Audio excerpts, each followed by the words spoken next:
बिस्मिल्लाहिर्रहमानिर्रहीम। अस्सलामु अलैकुम। मैं हूँ खानम अंसा शहजादी। स्ट्रीम इंटरनेशनल में खुशामदीद। प्यारे बच्चों, हम उर्दू की किताब बराए जमात चहारम पढ़ रहे हैं और आज हम इसका सबक नंबर 12 जिसका नाम है हकायात सादी रहमतुल्लाह अलैह पढ़ेंगे। तो चले आए चलते हैं अपने सबक की तरफ। सबक नंबर 12 हकायात सादी रहमतुल्लाह अलैह। निसाबी मौजू हकायात सादी रहमतुल्लाह अलैह। हासिलाते ताल्लुम। इस सबक के मुतालिया के बाद तुलबा इस काबिल हो जाएंगे कि वो किसी भी वाक़ये या कहानी को अपने अल्फाज में बयान कर सकें, मतन को फ़हम के साथ पढ़ सकें, अददी तरतीब को जुमलों में इस्तेमाल कर सकें, रोज़नामचा या डायरी लिख सकें, रमूज़ो औकाफ कौसैन का इस्तेमाल कर सकें, कहानियाँ नज़में सुनकर अपने रद्द अमल का इजहार कर सकें, अपने स्कूल की लाइब्रेरी से अपनी दिलचस्प किताबें या रसायल वगैरह लेकर इनका मुतालिया कर सकें। सोचें और बताएं।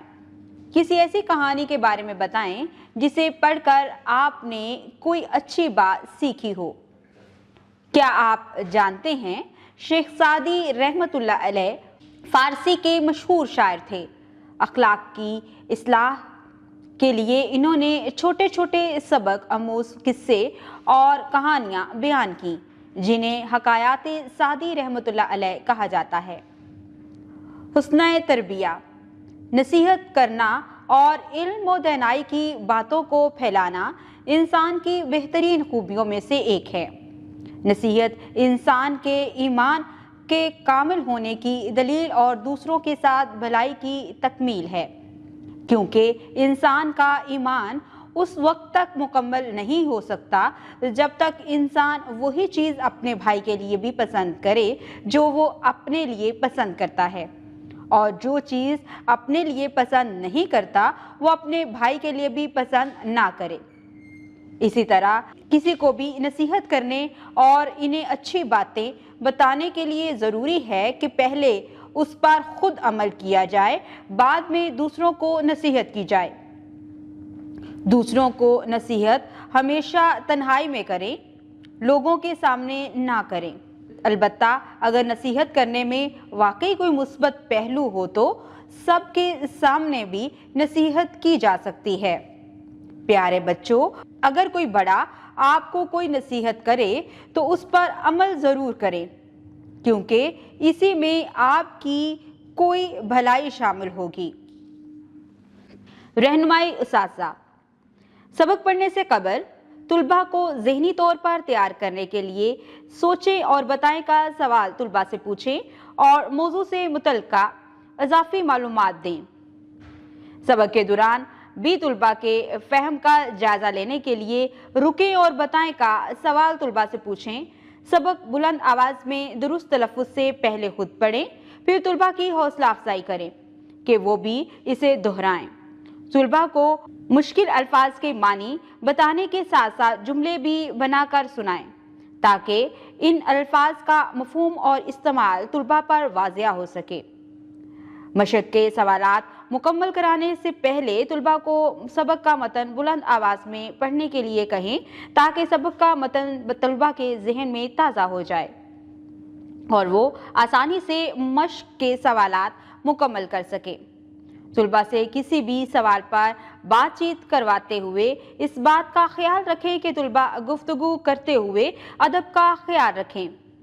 सवाल नंबर 4 की सरगर्मी मुकम्मल कराने के लिए तुलबा को स्कूल की लाइब्रेरी से शेख सादी रहमतुल्लाह अलैह की किताब गुलिस्तान सादी रहमतुल्लाह अलैह फराहम करें और तुलबा को इस किताब से दुरुस्त लबो लहजा से कोई हकायत पढ़ने के लिए कहें। सवाल नंबर 6 मुकम्मल कराने के लिए तुलबा को पहले तख्ता तहरीर पर अददी तरतीब की मदद से जुमले बनाने का तरीका बताएं, बाद अज़ां किताब का काम मुकम्मल कराएं। सवाल नंबर की सरगर्मी मुकम्मल कराने के लिए तुलबा को कौसैन का तस्वीर रोज़मर्रा मिसाल देकर तख्ता तहरीर की मदद से समझाएं, बाद अज़ां किताब का काम मुकम्मल करवाएं, अमली काम अपनी निगरानी में मुकम्मल करवाएं। हकायात सादी रहमतुल्लाह अलैह। खास अल्फाज तलफ़्फ़ुज़। फरीज़ा, ओझल, شفقت، بشارت، پیغمبر، حیران۔ شیخ سعدی رحمۃ اللہ علیہ کا اصل نام شرف الدین تھا۔ ان کا لقب مسلط الدین اور تخلص سعدی تھا۔ وہ بچپن ہی میں والد کی شفقت سے مرحوم ہو گئے۔ بغداد اور شیراز میں تعلیم حاصل کی۔ تعلیم حاصل کرنے کے بعد ایران چھوڑ دیا۔ بہت سے ممالک کی سیاحت کی اور کئی بار فریضہ حج ادا کیا۔ بچپن کے بعد شیراز واپس آئے۔ 57 میں بوستان اور 58 میں گلستان لکھی۔ بوستان نظم اور گلستان نثر پر مشتمل ہے۔ یہ دونوں کتابیں عالمی کلاسیکی ادب میں شامل ہیں۔ ان کتابوں کا ترجمہ دنیا کی بہت سی زبانوں میں ہو چکا ہے۔ ہر کتاب اصل میں تربیت اور اصلاح اور خیر پھیلانے کے لیے لکھی گئی۔ آج بھی ان کتابوں کو پڑھنا اتنا ہی ضروری ہے جتنا کہ خود شیخ سعدی رحمۃ اللہ علیہ کے زمانے میں تھا۔ حقائق نمبر 1، بھوکی بلی۔ ایک بوڑھی خاتون تھی، بیچاری ایک اجاڑ گھر میں رہتی تھی۔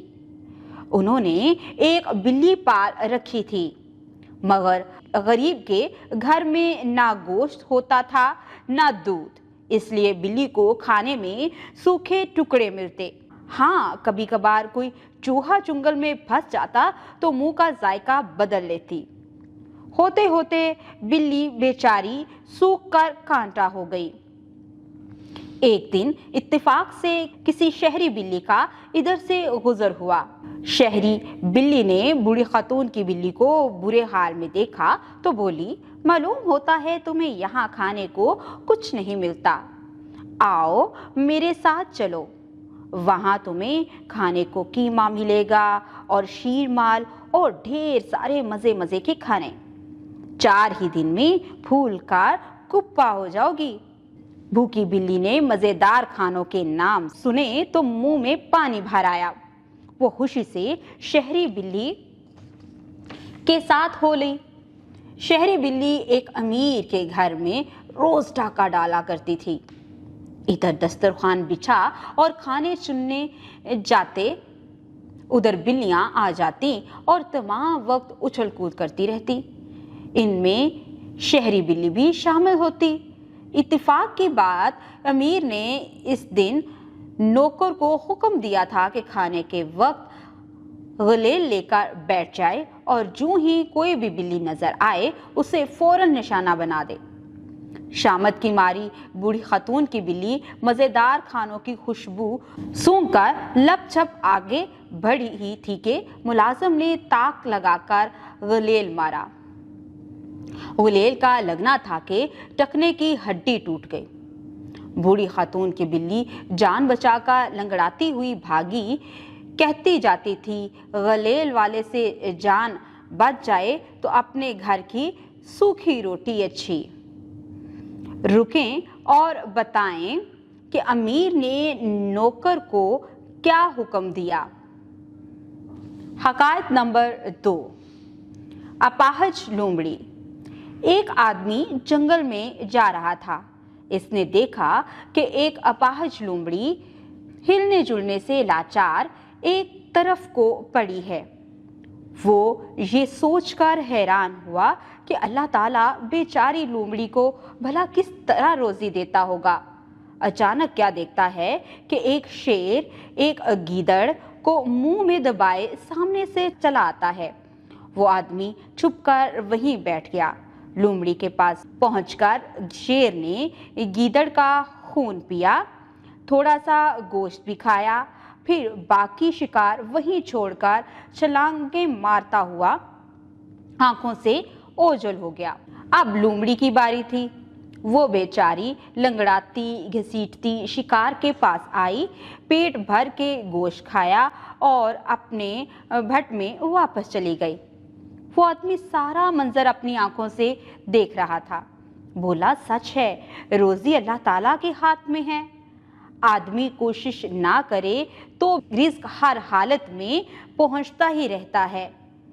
इतना कहकर वो सारे काम काज छोड़कर खुद भी एक कोने में बैठ गया और अल्लाह अल्लाह करने लगा। अब सुनो कि भले आदमी पर 3 दिन के फाके गुजर गए और खाने की सूरत पैदा ना हुई।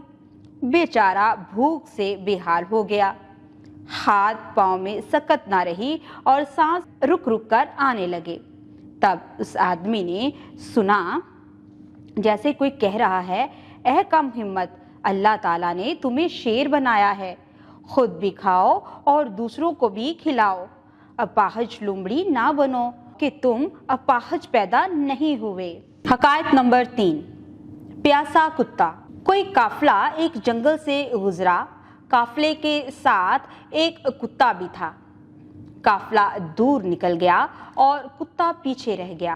बेचारे को रास्ता ना मिलता था। उसे जंगल में भटकते कई दिन गुजर गए। आखिर भूख प्यास के मारे हिलने की सकत ना रही और जुबान मुंह से बाहर निकल आई। इत्तेफाक से एक नेक आदमी का इधर से गुजर हुआ। उसे कुत्ते की हालत पर रहम आ गया। नेक आदमी ने अपनी पगड़ी खोली और कुल्ला सर से उतारी, कुल्ला का डोल बनाया और कुएं से पानी निकालकर कुत्ते को चंद घूंट पानी पिलाया और कुछ टुकड़े रोटी के खिलाए। कुत्ते की जान में जान आई। तब नेक आदमी ने इसे एक आबादी तक पहुंचा दिया। कहा जाता है कि इस जमाने के पैगंबर ने उस आदमी को अपने पास बुलाया और ये बशारत दी कि खुदा ने कुत्ते के साथ नेकी के एवज तुम्हारे सब गुनाह बख्श दिए हैं। हमने जाना और सीखा। शेख सादी रहमतुल्लाह अलैह बहुत बड़े आलम दीन और शायर थे। गुलिस्तान और बुस्तान इनकी मशहूर तसानीफ हैं। आप रहमतुल्लाह अलैह ने हिकमत और दानिश से भरपूर हकायाते तहरीर की। प्यारे बच्चों, आज हमने हकायाते सादी रहमतुल्लाह अलैह पढ़ी हैं। आपने इन हकायात से बहुत ही ज़िंदगी के मुफीद सबक सीखे हैं। हमने इस कहानी को बागौर पढ़ा है और अब हम इस काबिल हैं कि हम इस सबक से जितना कुछ सीखा है उसे खुद बयान कर सकें। उम्मीद करती हूँ आपने इस वीडियो से बहुत कुछ सीखा होगा। मज़ीद सीखने और जानने के लिए हमारे साथ रहिएगा। मिलते हैं अगली वीडियो में, तब तक के लिए खुदा हाफिज़।